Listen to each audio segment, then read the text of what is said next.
నందు ప్రియ సహోదరి సహోదరులారా, మరొకసారి యోహాను సువార్త ధ్యానముల కొరకు మీ ముందుకి ఈ లైవ్ ప్రోగ్రాం ద్వారా ఫేస్బుక్ యూట్యూబ్ ఛానల్ ద్వారా రావటానికి దేవుడు చూపిన మహాకృపకై మొదటిగా ఆయన కృతజ్ఞతాస్తుతులు చెల్లిద్దాం. సోదరులారా, ఇంతవరకు మనము యోహాను సువార్త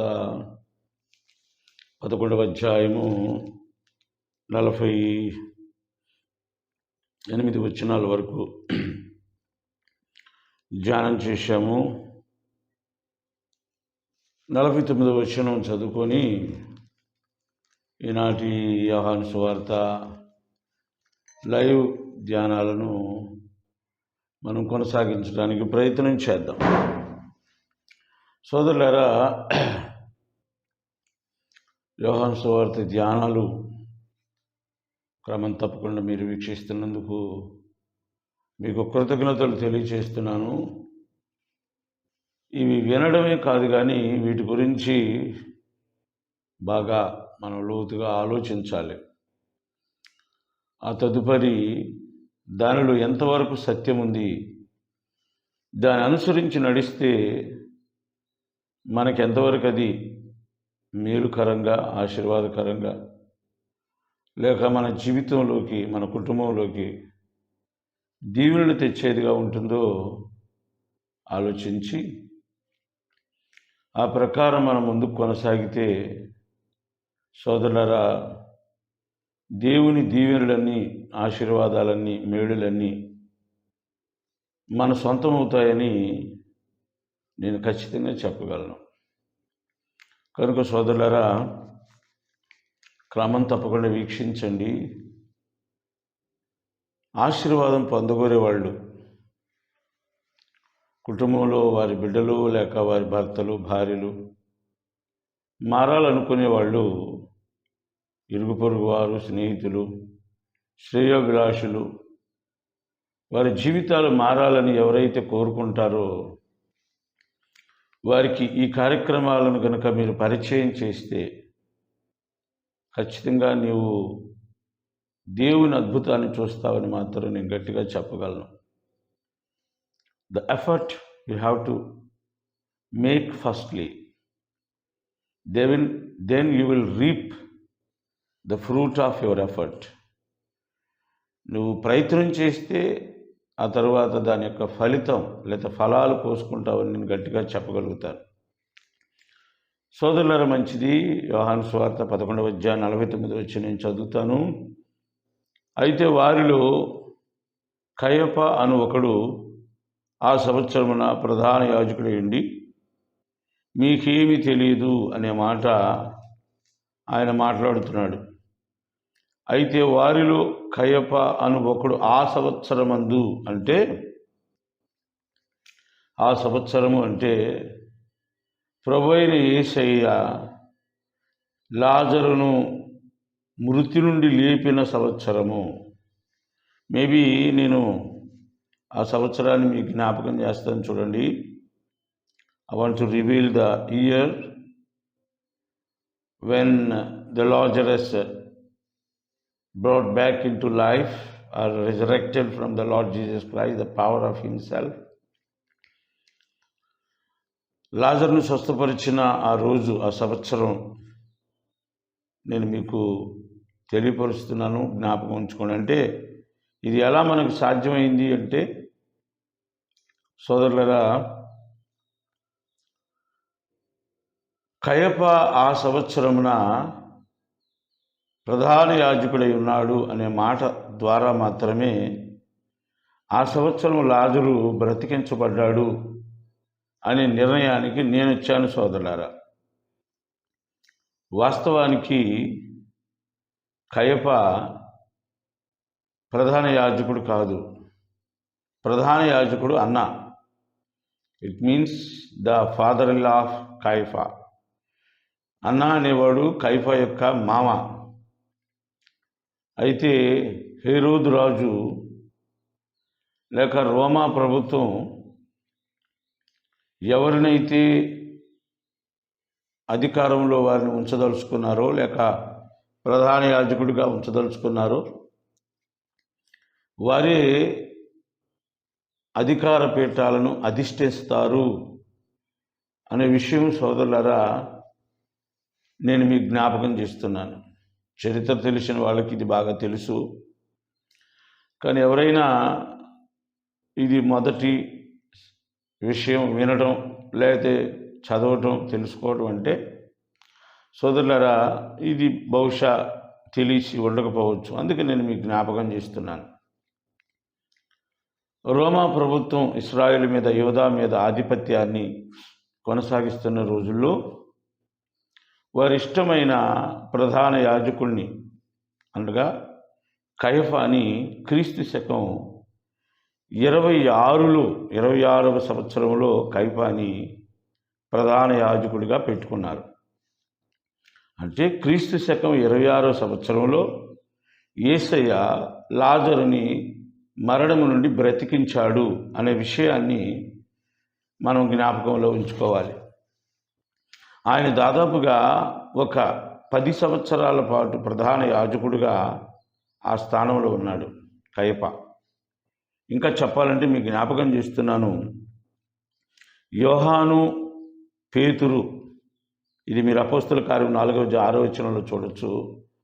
యోహాను, పేతురు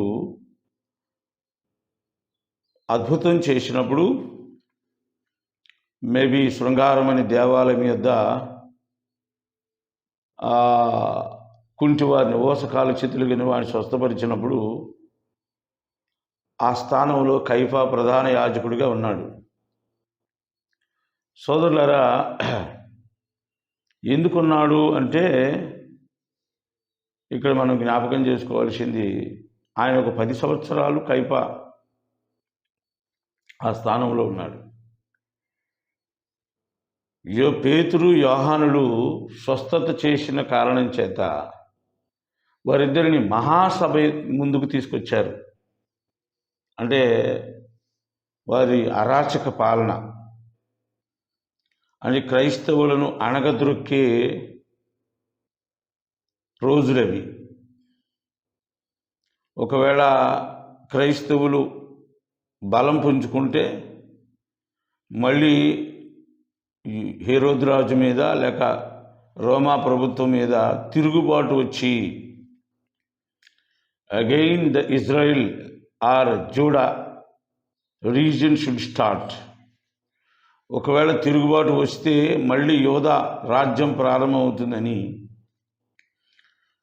క్రైస్తవులు, ముఖ్యంగా యేసు ప్రభు పేరు చెప్పుకొని బ్రతికేవారు కానీ, స్వార్థ చేసేవారు కానీ, వాక్యం చెప్పేవాళ్ళు కానీ, అద్భుతాలు చేసేవాళ్ళు కానీ, వారు అభివృద్ధి చెందకుండా, విస్తరించకుండా, వారు ఆ సమాజంలో బలం పుంజుకోకుండా వారిని ఎక్కడికక్కడ అణిచివేస్తున్నట్లు మనం చూస్తున్నాం.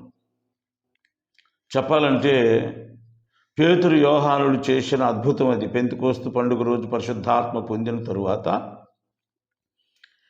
వారు చేసిన మొట్టమొదటి అద్భుత శృంగారమైన దేవాలయం దగ్గర అడుక్కునే ఒక కుంటివాడిని స్వస్థపరిచారు.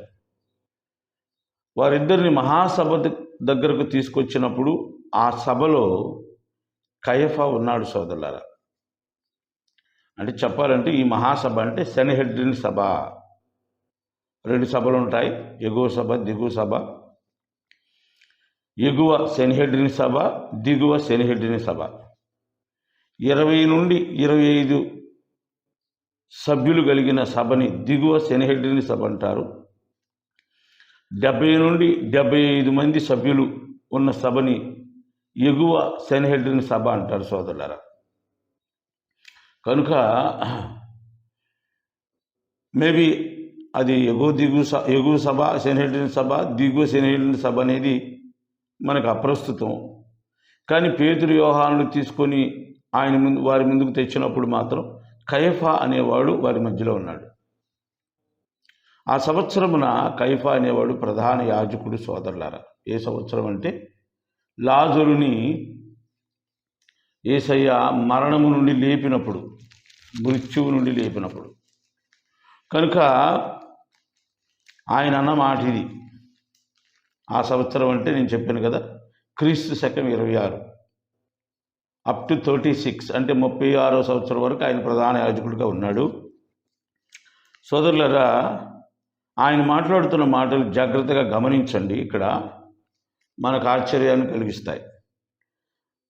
మీకేమీ తెలియదు. ఈ ఒక్క మాట మీరు ఆలోచించండి. మీకేమీ తెలియదు అంటే ఎప్పుడైతే యేసయ్య అద్భుతం చేశారో, లాజరుని తిరిగి మరణం నుండి లేపారో, సమాధి నుండి బయటికి తీసుకొచ్చారో, ఈ విషయాన్ని బట్టి బేతనియ కలవరపడినప్పుడు శాస్త్రులు, పరిచయులు, అధికారంలో ఉన్నవారు, ప్రధాన యాజకుడు లేకపోతే అక్కడ ఉన్నవారు కలవరపడుతున్నప్పుడు, ఆ సంవత్సరంలో అధికారానికి వచ్చిన లేకపోతే ప్రధాన యాజకత్వంలోకి వచ్చిన కైఫా అంటున్న మాట, మీకేమీ తెలియదు, మీకేమీ తెలియదు. సోదరులారా, జాగ్రత్తగా గమనించాలి.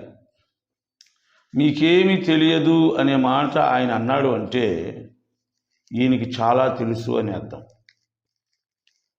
ఈయనకి ఏం తెలుసు అంటే లోక జ్ఞానం కాదు, లేఖనానుసారమైన జ్ఞానం తెలుసు అనే విషయాన్ని మనం గుర్తుంచుకోవాలి. ఆయనకి లేఖనానుసారమైన జ్ఞానం ఎలా తెలుసు అనే దానికి 2 ప్రామాణికాలు. ఒకటి, ఆయన ప్రధాన యాజకుడు అయ్యాడు. యాజకుడు కానీ ప్రధాన యాజకుడు కానీ వారు అవ్వాలి అంటే ఖచ్చితంగా వారికి ధర్మశాస్త్రం తెలిసి ఉండాలి. ధర్మశాస్త్రంలోని ప్రవక్తల ప్రవచనాలు తెలిసి ఉండాలి. ప్రవక్తల ప్రవచనాలు తెలిసి ఉన్నాయి అంటే ఖచ్చితంగా మెస్సయ్యాని గురించి తెలిసి ఉండాలి, యేసయ్యని గురించి తెలిసి ఉండాలి. అలా కాకపోతే సోదరులారా, వాడు ప్రధాన యాజకుడు అయ్యే అవకాశం లేదు. కనుక దీంట్లో కొంతమంది శాస్త్ర పరిచయులు, కొంతమంది ఈ ధర్మశాస్త్రం మీద అవగాహన ఉన్నా కూడా పూర్తి పట్టు ఉండి ఉండకపోవచ్చు. అందుకని వారు కలవరపడుతూ ఉండొచ్చు. కానీ ప్రధాన యాజకుడు కలవరపడలేదు. మీకు ఇప్పటికే ఒక ఆలోచన రావాలి ఈ ప్రధాన యాజకుడి మీద. అది ఏమిటంటే, తన మామ అన్న అనేవాడు ప్రధాన యాజకుడిగా ఉన్నా కూడా అతగాడిని ఆ యాజకత్వంలో ఉంచకుండా రోమా ప్రభుత్వం కిందకి యూదులు వచ్చినప్పుడు, మహాహైరోదు పరిపాలన చేస్తున్నప్పుడు, సోదరులరా, ఈ కయఫా ప్రధాన యాజకుడు అయ్యాడు అంటే ఒక ప్రక్క రోమా ప్రభుత్వాన్ని, మరొక ప్రక్క హేరోదుని ఎంత ప్రభావితం చేశాడో ఈ కయఫా మనం అర్థం చేసుకోవాలి. అంటే ఈ 49వ వచనంలో మీకేమీ తెలియదు అనే మాట అంటున్నాడంటే ఇక అర్థం చేసుకోండి, ఆయన ఎంత చాణక్యుడో, జ్ఞానో, మేధావో. ఒక ప్రక్క మామను తొక్కేసి ప్రధాన యాజకుడు అయ్యాడు, మరొక ప్రక్క రోమా చక్రవర్తిని, ఇటు హేరోదు రాజుని మెస్మరైజ్ చేయగలిగాడు. మెస్మరైజ్ అంటే వారిని తన జ్ఞానముతో కావచ్చు, తన శాస్త్ర జ్ఞానం పాండిత్యముతో కావచ్చు మెప్పించాడు. సోదరులారా, he attracted them, he influenced them. Caiaphas had influenced the Roman empire along with the king of Judah was called Herod. రోమా చక్రవర్తిని, హేరోదుని, యూదారాజుని ప్రభావితం చేశాడు, లేక మెప్పించాడు. వారిని తన మాటల వైపు గారడీ చేసి తిప్పగలిగాడు. అంటే అతడు జ్ఞాని, పండితుడు, ధర్మశాస్త్ర పండితుడు, సకల విద్యలందు పండితుడని నేను అంటాను సోదరులారా. ఎందుకంటే మీకేమీ తెలియదు అన్నాడంటే ఇతగాడికి చాలా తెలుసు అని అర్థం. చాలా తెలిసి కూడా యేసయ్యని చంపటానికి కుట్ర పన్నాడు. సోదరులారా, ఏం తెలిసి ఈయనకి, దాన్ని నేను జ్ఞాపకం చేసి ఈ భాగాన్ని నేను ముగించేస్తాను. అతడికి ఏం తెలుసు? 50వ వచనం చూడండి. మన జనమంతయు నశింపకుండునట్లు ఒక మనుష్యుడు ప్రజల కొరకు చనిపోవుట మీకు ఉపయుక్తమని మీరు ఆలోచించుకొనరని వారితో చెప్పెను. దేవునికి స్తోత్రం. హల్లెలూయా. మన జనమంతయు అంటున్నాడు. సోదరులారా, మన జనమంతయు బాగుపడినట్లు, నశింపకుండునట్లు ఒక మనుషుడు ప్రజల కొరకు చనిపోవుట మీకు ఉపయుక్తమని. అతని జనము బాగుండడానికి, అతని జనము క్షేమంగా ఉండడానికి. అంటే ఇక్కడ మనం ఒక్క కోణంలోనూ ఆలోచించకూడదు. మన జనమంతా నశింపకుండునట్లు అంటే ఇక్కడ అర్థం ఏమిటంటే, first of all who cooperated with him, అతనికి ఎవరు సహకరిస్తారు, అతనిని ఎవరు ఆ పదవిలో ఉండడానికి సమర్థిస్తారు, అతని మాటకు లోబడి అతను చెప్పింది ఎవరు చేస్తారు అనేవాళ్ళు అతని జనం. ఏమండి, ఇప్పుడు మన సంఘానికి ఒక 10 మంది ఇస్తే 10 మంది మన మాట వినరు. మహా అయితే ఒకళ్ళిద్దరు లేకపోతే ఒకరిద్దరు ముగ్గురైనా మన మీద తిరుగుబాటు చేస్తారు. ఒకవేళ తిరుగుబాటు చేయకపోయినా మన మాటలకు లోబడడానికి, అచ్చుగుద్దినట్లు మనం చెప్పింది చేయటానికి వారు ఇష్టపడరు. అంటే ఎంతో కొంత వ్యతిరేకత ఉంటుంది. ఎంతో కొంతమంది లోబడని వారు, తిరుగుబాటు చేసేవారు ఉంటారు. ఇది సృష్టి ఆరంభం నుండి ఉంది, సృష్టి లేనప్పుడే ఉంది కూడా అని నేను చెప్పగలను సోదరులారా. Before the creation created by the God, there has been a rebellious, తిరుగుబాటు అనేది సృష్టి ప్రారంభానికి ముందే ఉంది అని నేను చెప్తాను. అంటే సృష్టి అంటే భూమండలం, మనుషులకు సంబంధించింది. సోదరులరా, ఇలాంటి తిరుగుబాటు ఆది నుంచి ఉంది అని నేను చెప్తున్నాను. కనుక ఇతనికి ఎవరైతే సహకరించరో, ఇతనిని ఎవరు సమర్థించరో వాళ్ళు అతని జనం కాదు. చెప్పాలంటే ఇప్పుడు యేసయ్య వాళ్ళకి పక్కలో బల్యంలాగా ఉన్నాడు, కళ్ళల్లో ముళ్ళులాగా ఉన్నాడు, సమస్య సృష్టించేవాడిగా కనబడుతున్నాడు. అతని యాజకత్వం, హేరోదు రాజు అధికారం, దేవాలయం యొక్క నాశనం, మూటి యొక్క నశింపు వారి ఊహల్లో, వారి కళ్ళ ముందు ప్రభు పరిచర్య వలన వారికి కనబడుతున్నట్లుగా సోదరులారా ఉంది. అందుకోసం అంటున్నాడు, మన జనము నశింపకుండానట్లు. అంటే మనల్ని సమర్థించేవారు, మనల్ని ఈ స్థానంలో నిలబెట్టగలిగేవారు, మన మాట వినేవారు అని అర్థం సోదరులారా. అలా కాకపోతే యేసు ప్రభువు మీద అతను కుట్ర చేయవలసిన పని లేదు. ఎందుకంటే యేసయ్య కూడా మరియమ్మ ద్వారా వచ్చినవాడు కాబట్టి అతను కూడా అతని జనమే. సంఘంలో పాస్టర్ గారు ఉన్నాడు, యాజకుడు ఉన్నాడు అంటే సంఘానికి వచ్చేవాళ్ళందరూ అతని జనమే. ఇక శత్రువు వేరువాడని, తిరుగుబాటు చేసినాడు వేరేవాడని లేదు. ఒకవేళ వాళ్ళు ఇష్టపడకపోవచ్చు ఆ అధికారాన్ని, ఆధిపత్యాన్ని, ఆజ్ఞలను, కట్టడలను, బోధలను. But when he joined or she joined in the congregation, automatically they should be the people of the priest. The priest belongs to the power over the congregation. Are his followers, అతన్ని వెంబడించే వారి మీద అతనికి అధికారం ఉంటుంది సోదరులారా. The power have gifted by the God himself to the priest, because he has to prepare them and bring them to his feet perfectly, or he has to bring them after they repented completely. వారు సంపూర్ణముగా మారుమనసు పొందిన తరువాత, పరిపూర్ణులైన తరువాత వారిని యేసు పాదాల దగ్గరికి తేవలసిన బాధ్యత ఖచ్చితముగా సేవకుడికి, దైవ సేవకుడికి, యాజకుడికి ఉంది సోదరులారా. అందుకని అతగాడికి సంఘం మీద అధికారం ఉంటుంది సోదరులారా. Some powers have gifted by the God himself, but not unlimited powers. The powers belongs to some boundaries. What God gifted the priest, the powers had boundaries.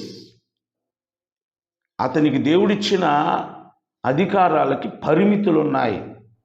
విశ్వాసులతో ఎంతవరకు ఉండాలో అంతవరకే ఉండాలి, స్త్రీలతో ఎంతవరకు ఉండాలో అంతవరకే ఉండాలి. వారిని ప్రేమించి వాక్యం చెప్పి పరిశుద్ధులను చేయటం వరకే ఒక సేవకుడి యొక్క బాధ్యత. Beyond that responsibility, no more powers after them. వాళ్ళ మీద ఎలాంటి అధికారం వారికి ఉండదు సోదరులారా. ఎందుకంటే సంఘము ఆయన భార్య, సంఘానికి భర్త Yesayya. So all the powers belongs to the Lord Jesus Christ, but limited powers only belongs to pastors, servants and priest. ఇంకా అంతకుమించి ఏముండకూడదు సోదరులారా. ఇక్కడ మనం జాగ్రత్తగా గమనిస్తే అతనిని వెంబడించే మనుషులను మాత్రమే అతను తన జనము అనుకున్నాడు. ఒకవేళ యేసయ్యను కూడా అలా అనుకొని ఉంటే అతడు అనవలసిన మాట ఏమిటంటే, అరే యేసు ప్రభు కూడా మరియమ్మ కుమారుడే కదా, మన యోధా జాతి వాడే కదా, మంచి చేస్తున్నాడు కదా, దేవునికి స్తోత్రం, హల్లెలూయా. ఈ ప్రధాన యాజకుడికి మన ప్రధాన యాజకుడిని యేసయ్యకి తేడా చెప్తాను. ఒక చిన్న మాట మీ జ్ఞాపకం చేస్తాను. కొంతమంది శిష్యులు వచ్చి యేసయ్య దగ్గరికి వచ్చి అడుగుతారయ్యా, కొంతమంది నీ పేరును వాడుకొని బాప్తిసం ఇస్తున్నారు, దయ్యాలు వెళ్ళగొడుతున్నారు, స్వస్థతలు చేస్తున్నారంటే యేసయ్య అంటాడు, అవును వాళ్ళు మన పేరు మీదే చేస్తున్నారు, చేయని మనోళ్లే కదా. Hallelujah. That's the personality of the Lord Jesus Christ. Yesayya వ్యక్తిత్వం అలాంటిది. But two different. The personality of priest, the main priest was called Caiaphas. There was too much distance between the Lord Jesus Christ and Caiaphas in the case of their personalities. వారి వ్యక్తిత్వాలకు కయఫకు యేసయ్యకి చాలా భేదం ఉంది సోదరులారా. ఆయన అంటున్నాడు, మన ప్రజల కొరకు ఒకడు చనిపోవాలి అంటే వారి కోసం, స్వార్థపరుడైన వారి కోసం అనేది మనం గుర్తుపెట్టుకోవాలి సోదరులారా. తనంతటి తానే ఎలాగూ చెప్పలేదు, కానీ ఆ సంవత్సరము ప్రధాన యాజకులై ఉండెను గనుక దేవునికి స్తోత్రం, హల్లెలూయా. ఏమండి, అతను ఎలా చెప్పినప్పటికీ అతను ఇశ్రాయేలు మీద ప్రధాన యాజకుడిగా ఉన్నాడు. యేసయ్య రాకముందు సోదరులారా, యేసయ్య మరణించి పునరుద్ధానుడు కాకముందు ఇశ్రాయేలు ప్రధాన యాజకుని యొక్క ప్రభావం నిలిచే ఉంది అని మనం అర్థం చేసుకోవాలి. With the base of the law of Moses, the power of the law of Moses. Yesayya శిలువలో మరణించి పునరుద్ధానుడయ్యే వరకు the power of the Moses law was there, and the power of the Moses law influenced the Israel people and the high priest. When the Lord Jesus Christ crucified and resurrected, the power of the law of Moses have destroyed or lost the power of Moses law. మోషే ధర్మశాస్త్రం తన శక్తిని కోల్పోయింది. అందుకని యేసయ్య మరణించిన దినాన సోదరులరా, దేవాలయపు తెర అడ్డుగా చీలింది, మహాభూకంపం సంభవించింది, మందిరంలోని ఆ కట్టడాలు కొన్ని బద్దలైపోయాయి సోదరులారా. According to the law of Moses, the temple of the Solomon or temple of the Herod built by both of them. యేసయ్య శిలువ మరణ పునరుద్ధానాలకు ముందు ధర్మశాస్త్రం యొక్క ఆనవాళ్ళు, ఆ ఆజ్ఞలు ప్రాతిపదిక మీదే ఆ దేవాలయాలు కట్టబడ్డాయి సోదరులారా. ఎప్పుడైతే యేసయ్య దేవాలయమయ్యాడో, నీ కొరకు నా కొరకు, ఆ దేవాలయములో ఆయన ప్రధాన యాజకుడయ్యాడు, automatically the temple of the Israel lost its power. ఆ మందిరం యొక్క శక్తి అది కోల్పోయింది. సోదరులారా, ఇక్కడ మనం అర్థం చేసుకోవాల్సింది, ధర్మశాస్త్రం ప్రభావం అన్నప్పుడు ప్రధాన యాజకునిలో శక్తి ఉంది సోదరులారా. మేబీ ఆ శక్తితోనే ఆయన ఈ మాట చెబుతున్నాడు. తనంతట తాను ఆ మాట చెప్పలేదు. చెప్పాలంటే సువార్త ప్రకటించబడడానికి, సర్వలోకం ఆయన మరణ పునరుద్ధానాల ద్వారా రక్షింపబడడానికి ఈ మాట దేవుడు అతని నోట పలికించాడు, ధర్మశాస్త్రం అతని నోట పలికించింది అని నేను నమ్ముతాను సోదరులారా, అకార్డింగ్ టు మై అనాలిసిస్. ఇది నా ఊహ. కనుక సోదరులారా, సర్వలోకానికి రక్షణ కలగటానికి ప్రధాన యాజకుని నోరు ప్రభువు నోరుగా పనిచేసింది అని మనం చెప్పుకోవాలి. అతని ఇంటెన్షన్ మంచిది కాదు. The intention of the Caiaphas, who was the high priest during the Lord Jesus Christ resurrected the Lazarus, was not good.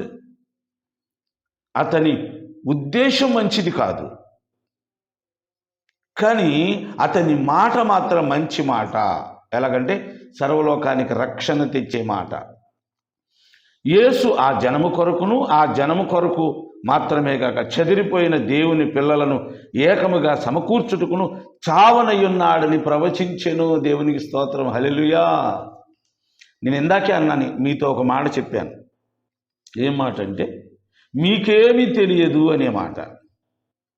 అంటే యేసయ్య వస్తాడని, మెస్సయ్య వస్తాడని, ఇశ్రాయేలు కొరకు చనిపోతాడని, చెదిరిపోయిన మనుషుల కొరకు చనిపోతాడని ఆయనకు ముందే తెలుసు సోదరులారా. అంటే కళ్ళు తెరవబడినవి అని మాట చెప్పాలంటే ఇతడికి అది పనిచేసింది. ఇతడి కళ్ళు తెరవబడే ఉన్నాయి. అంటే తెరవబడి కూడా ఇతడు పాపం చేస్తున్నాడంటే ఇతడి పాపం పీక్ స్టేజ్కి వెళ్ళిందని అంత. ఇతడు పాపి సోదరులారా. యేసయ్యని సిలువకు అప్పచెప్పినోడు పాపి కాక పరిశుద్ధుడా? మనము ఇండైరెక్ట్గా ఇన్వాల్వ్ అయితే యేసయ్యని సిలువేసిన వాళ్ళలో ఆయన డైరెక్ట్గా ఇన్వాల్వ్ అయ్యాడు. కుట్రలు పన్నాడు, అబద్ధ సాక్ష్యాలు చెప్పించాడు, పళ్ళు నూరాడు, ఉగ్రత పాలయ్యాడు, ఉగ్రుడయ్యాడు యేసయ్యని సిలువేయటానికి. అంటే హృదయంలో యేసయ్య మీద ప్రేమ లేదు సోదరులారా. అంటే ఎంత తెలుసో ఆయనకి మనం అర్థం చేసుకోవాలి సోదరులారా. ఎంత తెలుసో అంటే చాలా జ్ఞాని మనందరి కొరకు. కాకపోతే ఇక్కడ ఈయన మిస్ అయిన పాయింట్ ఏమిటంటే, ఇంకా ఆయనకి ఎంత తెలిసినా మనుషులకు కొంత తెలియాలి అనే విషయం ఏమిటంటే సోదరులారా, సర్వలోకానికి అన్ని జనాంగానికి కూడా ఆయన రక్షణిస్తున్నాడు ఆయన శిలువ మరణ పునరుద్ధానాల ద్వారా అనే విషయం ఇతడు అందుకోలేకపోయాడు. అంటే ఇతడు జ్ఞానం కొంతవరకు జ్ఞానే, కానీ ఇంకా ఇతనికి బయలుపరచబడిన విషయం ఏమిటంటే, మీరు నేను ఆ రక్షణలో ధన్యులవుతా ఉన్న విషయం ఇతనికి అందలేదు. కానీ ఈయన జ్ఞాని. సోదరులారా, మనం అర్థం చేసుకుంటే మన కొరకు చెదిరిపోయిన ఇశ్రాయేలు కొరకు ఇతడు ఏకముగా సమకూర్చబడుటకై చావబడవలనని ప్రవచించెను. ఇక్కడ మిస్ అయిన ఆ పాయింట్ ఏమిటంటే, ప్రపంచములో ఉన్న మనుషులు, చెదిరిన యూదులు అన్నాడు, కానీ మనం ఇంకా అక్కడ చెప్పవలసిన విషయం ప్రపంచములో నశించిపోయే ఆత్మలు. యేసయ్యతోనే నోటి మాట అన్నాడు కదా, నా దుడ్డివి కాని వేరొక గొర్రెలు నాకున్నాయి. హల్లెలూయా. పేతురు దర్శనం చూసినప్పుడు ఆకాశము నుండి దుప్పటి వచ్చినప్పుడు దాంట్లో చతుష్పాద జంతువులు, నిషేధింపబడిన జంతువులను చంపుకొని తినమన్నప్పుడు సోదరులారా, దేవుడు అన్నమాట, దేవుడు పరిశుద్ధపరిచినవి నిషేధించబడినవి కాదంటాడు. అవును, అన్ని జనాంగం మారు మనసు ద్వారా, రక్షణ ద్వారా, బాప్తీసం ద్వారా సోదరులారా బాప్తిసం ద్వారా, రక్షణ ద్వారా పరిశుద్ధపరచబడుతున్నారు. అంటే దేవుడు పరిశుద్ధపరిచాడు. ఇక యూదులు కానీ ఇంకొకరు కానీ అన్య జనాంగాన్ని నిషిద్ధమైనవి అనకూడదు సోదరులారా. దేవుడు పరిశుద్ధపరిచిన వాళ్ళు పరిశుద్ధులు, but not the abominable, but not the banished. వారు హేయులు కాదు, అసహ్యులు కాదని నేను కరాఖండిగా చెప్తున్నాను. యేసుని సొంత రక్షకుడిగా స్వీకరించి పాపాన్ని విడిచిపెట్టి పరిశుద్ధ జీవితం జీవిస్తూ ప్రభు కొరకే బ్రతికి చనిపోయేవాళ్ళు పరిశుద్ధులు అని నేను ఇక్కడ గట్టిగా చెప్తున్నాను. కనుక నీవు నేను ఎంతో ధన్యులమని చెప్పి సోదరులారా ఈ సందర్భంలో నేను మీకు జ్ఞాపకం చేస్తున్నాను. దేవుడి మాటలు దీవించునుగాక. మరొక భాగంలో ఇలా కలుసుకోవడానికి ప్రయత్నం చేద్దాం. అందాక సెలవు. చిన్న ప్రార్థన చేద్దాం. పరిశుద్ధుడా, జీవాధిపతి యేసయ్యా, నీ పాదాల కొందనాలు. మనుషులు నిషేధించబడిన అన్య జనాంగాన్ని పరిశుద్ధపరిచిన దేవుడా, నీ స్తోత్రాలు. నాయన, నిన్ను చంపువారు, నిన్ను ద్వేషించువారు, నీ మీద కుట్రలు పన్నువారు సహితం నీ జ్ఞానాన్ని పొందటంలో నీ జ్ఞానం, నీ ప్రేమ ఎంతో అంచనా వేయలేనిది ప్రభువా. అలాంటి దేవుడు మీకు నాయన మేము ప్రజలవటానికి, మీరు మాకు దేవుడు అవ్వటానికి కృప చూపినందుకు స్తోత్రం. ఇలాగ అనేక మంది రక్షణ మారుమనసు పొంది అంధకారములో నుండి, గ్రుడితనములో నుండి బయటకు వచ్చి నిత్యరాజ్యానికి వారసులై నీ మనస్సుని సంతోషపెట్టి నీతో ఏకమయ్యే భాగ్యం దయచేయమని యేసుక్రీస్తు పరిశుద్ధ నామములో అడిగి వేడుకుంటున్నాము తండ్రి. Amen, amen. అందరికీ వందనాలు.